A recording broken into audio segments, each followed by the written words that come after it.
Sa gitna ng lumalalang kontrobersiya sa mga flood control project, nagpakawala na si Pangulong Bongbong Marcos ng isang high-tech na sandata laban sa korupsyon, ang Artificial Intelligence o AI. Matapos ang sunod-sunod na investigasyon sa mga substandard at overpriced na proyekto, kumilos na ang Malacanang. Ayon kay Marcos, ang AI system na ito ay 24/7 na magmamatiyag sa buong proseso ng kontrata. Kapag may nakita itong mali o kahina-hinala, magfa-flag yan agad. Kayang i-verify ng Smart Tech ang rebar, kapal ng semento, at quality ng materyales para siguraduhing tama ang gawa, hindi gawa-gawa lang.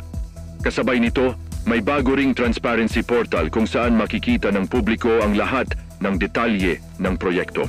At sa isyu ng posibleng pag-aresto sa mga sangkot, diretsong sinabi ng Pangulo, ikukulong sila.